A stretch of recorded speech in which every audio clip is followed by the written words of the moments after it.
So you're playwriting, you've directed a play, you're acting, you're singing, you're also managing a band as well. Yes. That's a dizzying amount of different artistic activities you're doing. Yeah, people do tend to say I keep a lot of plates spinning in the air, but I love it. I love keeping my time busy. It means that I've got to meet some absolutely incredible people and a really diverse range of people. I have jazz musicians in the University Jazz Orchestra, and then my band Soft Crunchy, which is playing 12 Mabels this year, which is incredible. And then just being involved in the theatre world. I mean, most of my close friends I've developed through there, and a lot of them have joined me on this project. I started writing in first year, actually. I think I was really inspired by the amount of people who just wrote plays and the amount of incredible student writing that there's been here and that I've been part of. So I put on my first show, Devil's Drum, in first year, which was really, really cool, and was a real learning experience of directing and rewriting things to work on stage. I've kept up my singing alongside that, and that's actually inspired. I'm going to the Royal Welsh College of Music and Drama next year to do a musical theatre masters. Congratulations. Thank you, which is absolutely incredible. So I'm continuing with the drama path. But yeah, it's just been amazing, and I love the ability to do so many different things. We'll definitely come back on to the drama, and obviously before we get to the actual play, I wanted to just talk a little bit more about the music side of things. I actually did see Soft Crunchy landing when they were here, the Mabel before last, which was obviously very, very good. Very tight band, which was great. And there's another band as well that you're singing with, Wisdom Tooth Removal. Yes, well, first of all, did you name that band? No, I didn't. I've joined that one this year. Right. It's made up of quite a few of my friends, and they needed a new singer. They kind of tend to do a bit more like emo rock stuff, and I went through a phase when I was like 14. I went, I know these songs, so I just started singing with them, and it's been fantastic, great fun. Yeah. So which genre do you tend to love the best? Because obviously Soft Crunchy landing is... Hard one. Yeah, well, I've seen some... you seem to have some jazz influences. Obviously. Yes, yeah. Soft Crunchy landing is pretty much a soul band, isn't it? And then you've got the rock. Soul and funk. So, yeah. I mean, my primary love's musical theatre, always has been. But I think jazz as well. Jazz and funk is what I live for. I'm heavily influenced by my dad with the rock stuff. He always used to have absolute rock on in the car on the way to school. So I've got a real fondness for sort of rock and that kind of genre. It reminds me a lot of being a lot younger, but like funk, pop, soul, that sort of blend, that fusion, that's where what I properly live for, I think. Absolutely. So tell us about Operation Market Garden. Operation Market Garden it's been an incredible journey. I started writing it last year as part of my degree for the Theatre and Social Perspectives paper. I might have got the name wrong on that one, where we're encouraged to basically communicate a message and learn through the arts and script write, direct, work on developing our own artistic, I guess, outcome, which is such an incredible paper. It was fantastic to get the chance to do it as part of my degree. And I was inspired a lot because my mum actually found my great-great-grandfather's diary of Operation Market Garden, which was the 1994 Battle in Arnhem, which was codenamed Operation Linnet, where around 10,000 British soldiers were dropped into Arnhem in Holland. And it was Britain's largest failed airborne operation of World War II. My great-grandfather, Neville Neads, was captured and kept as a prisoner of war for about 9 to 10 months. And he kept a diary of his entire time, literally recording day by day what happened. It spans from taking off from Britain, his flight, his drop, the battle, and then being captured in his entire time, kept in a prisoner of war camp. So what was it like to read that? It was incredible. It was very moving. I think it's very interesting because especially the first sort of chunk of the diary was very action-packed, you know, all of the fighting and recording all of this, and very upsetting actually, because he went out with a company from Wales, from his hometown in Aberdare, with a lot of boys from there, and a lot of them are named, more than I could fit into a hour-long play. And a lot of them died, and he records that in quite great detail, and he loses his best friend, Pat, in the battle. So that was very moving, and I had quite a few moments where I had to go, I've done enough of this for today, it's starting to get to me. And then he actually gets into the camp, and it really shifts, I think. And this is where it became quite difficult, because it becomes really dull, really, really dull. It's monotonous. He does the same thing every single day. He goes out to work, working on a railroad or in a bricklaying, comes back and sits in a hut all night.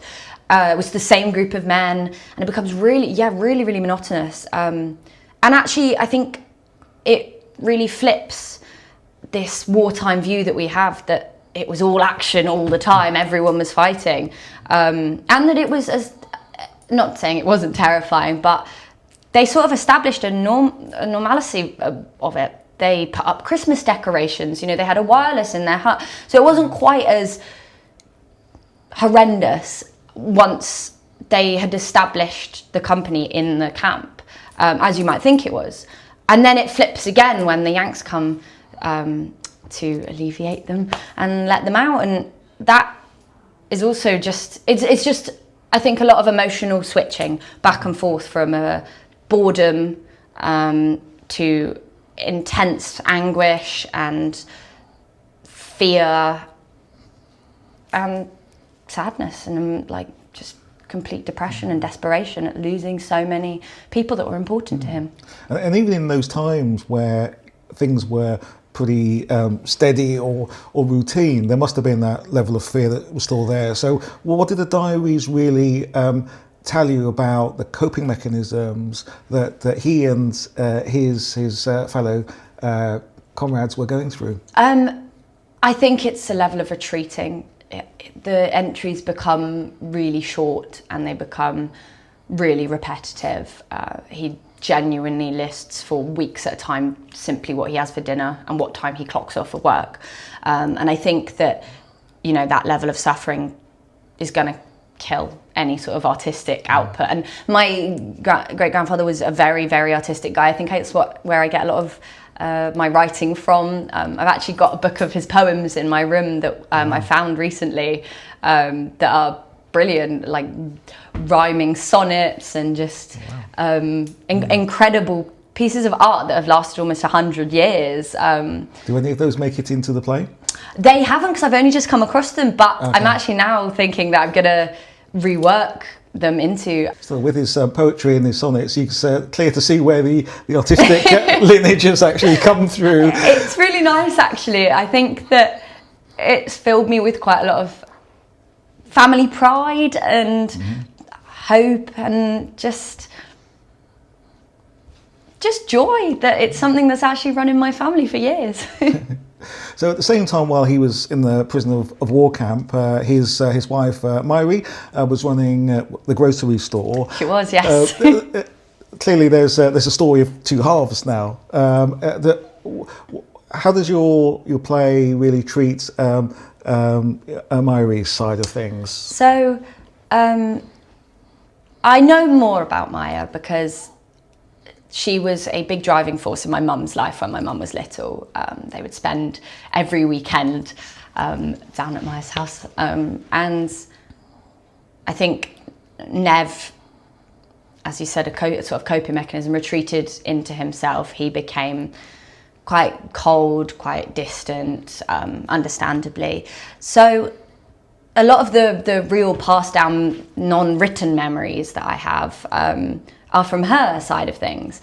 So I've heard a lot of stories about keeping the village going, keeping the local community going, and she completely took over. I mean, she established the grocery store herself, which is pretty impressive for a woman back then, and she ran it. She took over, she ran it, and she continued to do that for the rest of her life. It remained her store. And so the only written glimpses that I sort of have of her life was the things that Nev wrote to her.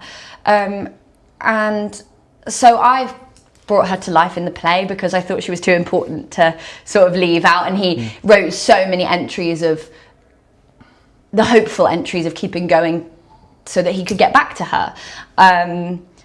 She received these letters, and we actually have them, which is quite impressive. So quite a few of them make it in with, and I play my great-grandmother in the play myself, which is a beautiful tribute, I think, to bring her to life. So I sort of see what he wrote to her, and then I tried to imagine her responses based on the memories that my mum has kind of passed down through stories. She was a very strong woman. She took over a lot of community and a lot of, she was in charge of looking after all the resources. She ran the only grocery shop in about 3 or 4 villages around Aberdare. So everyone relied on her. So she became a sort of rock, not only for Nev, but for a lot of the pillars of the community. Yeah. And a lot of stories, films, plays about situations where usually the man goes off to war are quite romanticised. Does this fall very much within that sphere? No, not at all. Because she reads his letters, some of them are quite redacted, so they're not quite as visceral as I think he intended them to be.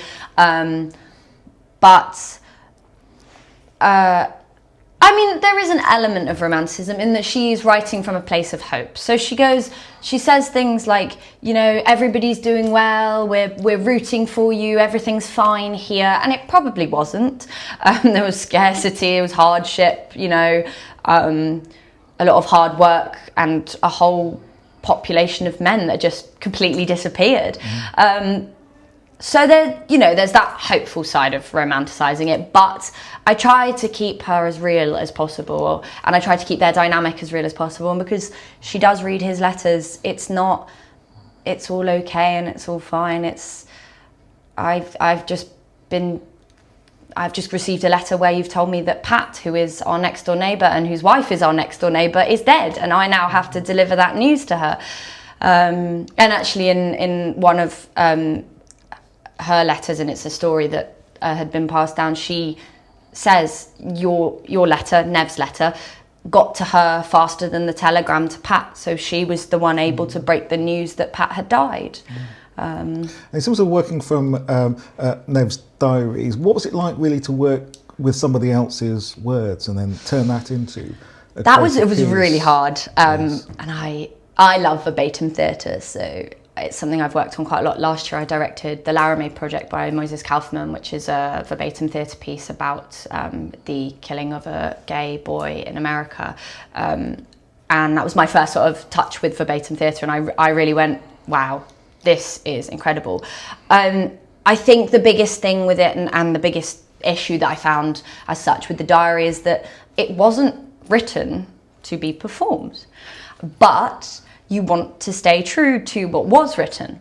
So I found ways, I think, of reworking his words so other characters will come on and say his words. So we have a fantastic Colonel Frost, who on certain lines from the diary that were like, 7 o'clock this morning we were off and out. Colonel Frost comes on and goes, 7 o'clock this morning, boys, off and out. So it's keeping true to the diary, but perhaps giving those to other characters so that it can come alive on stage. And Maxon Llewellyn plays Neville. What was it like to hand your great-grandfather's story to somebody else to embody? Was there a moment where you thought, this is him? Yeah. Maxon is an absolutely incredible actor, and I'm stunned really that I managed to come across him. We really found a scarcity of Welsh performers when we were trying to cast the show. there are very, very few in the Cambridge theatre scene. I hope there are more out there who just didn't come across the show, but we really found it difficult, and we were starting to despair a little bit. A number of the characters require Welsh accents, and it's not something that people apparently can do. So then when Maxon sent in a self-tape, me and Izzy Driscoll, who's my co-director, we went, wow, okay, we found someone, yay. And I think watching his tapes, he brought a level of maturity and conviction and emotional depth that I can trust Neville to him. And we've become friends through the process. And he's a Welsh speaker himself. I'm not, unfortunately. And so he's been able to translate lines where we think we can sort of mould it into something in Welsh, which has been fantastic because it's meant that we can sort of develop the story into Nev's native language. Yeah, amazing. So the play ran at the Corpus Playroom in November. What did Cambridge audiences make of it, and did you learn anything from that that's helped to shape it perhaps in a slightly different way for Edinburgh? So we had fantastic response. We got 4.5 stars from the tab. The only issue being some of it wasn't necessarily believable on stage, but unfortunately that is something you get with verbatim theatre because, quite simply, as I said before, wasn't written to be performed. We had audiences raving about it, which was really heartening and just incredible to hear. It resonated, I think, a lot with older generations, as understood, people with more connection, perhaps just a generation above them that lived through it or served. And we had quite a lot of ex-military come and watch, which was also fantastic to sort of hear how enthused they were by seeing an untold perspective of a common soldier put on stage. A lot of people really liked the Welsh narrative and they liked the status narrative. I think a lot of war shows come from generals and colonels, and the only other dramatisation of Operation Market Garden is A Bridge Too Far, which the film focuses on the leading elite and not the actual ground soldiers who survived. I think we haven't made that many edits, to be honest. We've had to shift our stages shape differently in Edinburgh, so we've had to make perspective changes for that sort of thing. But to be honest, we didn't receive anything where we went, we have to change this. So that was really lucky. Okay, fabulous. I saw from your Instagram that you recently had some hearing problems as a result of an accident, which I'm sorry to hear about. Has that changed the way that you engage with music and performance? Yes, so I went deaf last year after an accident. I've lost entire hearing in my left ear and partially in my right.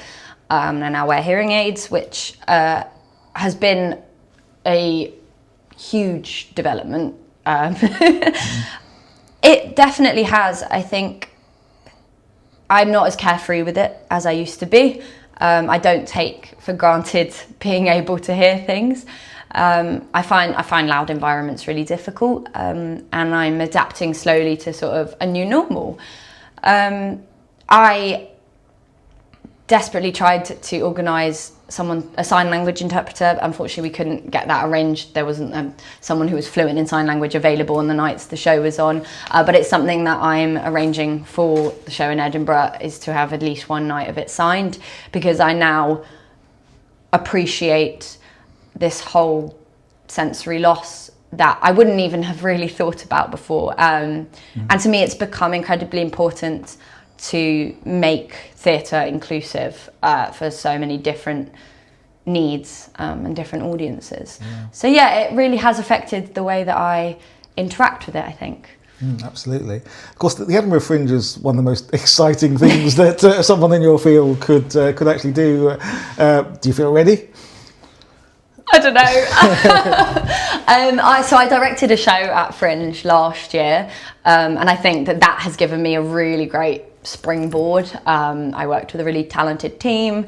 I learnt to sort of get everything ready in term time, and then managed to sort of whip that out in 24 hours after arriving for press and real life for reviewers, rather than like a sort of student microcosm of theatre. Am I ready? I hope so. We've finished rehearsing the whole play. We're running staggers from this weekend, and then running the show in full.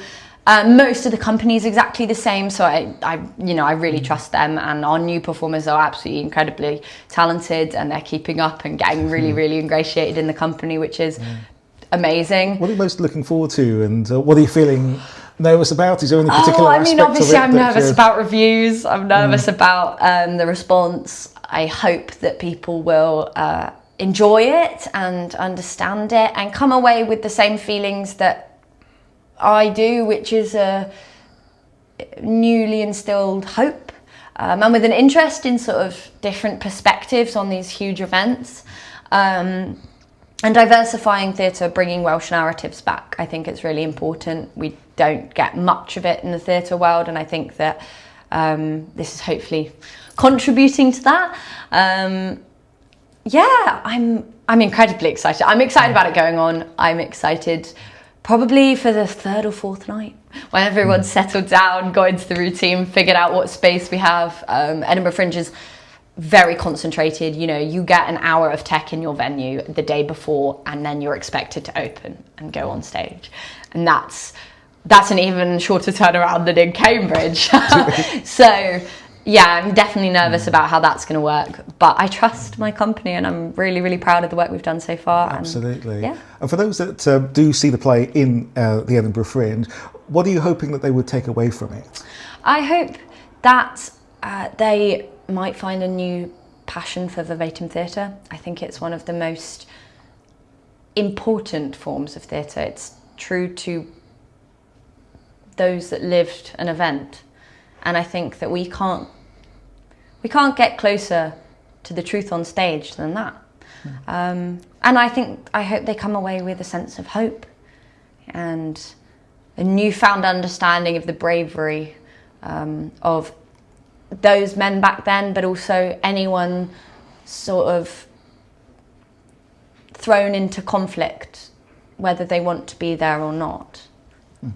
And you told us earlier that you're going to study drama now. Yes. But I'm curious as to which direction you see yourself moving into. What do you see the future after that looking like? Well, I'd love to say I'm going to go on stage, I'm going to be an actress. That would be the dream. But I also absolutely love directing and writing. I think for me, I'm someone who, you know, my writing process takes quite a while, and I like to develop it slowly over a number of years. So I'd love to be afforded opportunities where I can do that. Who knows? I'm not ever going to stop writing, and I'm never going to stop being involved in the production side of things. I think being on stage is my first love. As I said earlier, you know, performing, that's what I truly, truly live for. So if I can make a go of that first, I absolutely will. But if I can be involved in any sort of arts and theatre, then fingers crossed that's where I'll go. Fabulous. Well, Izzy Lane, thank you very much. Thank you.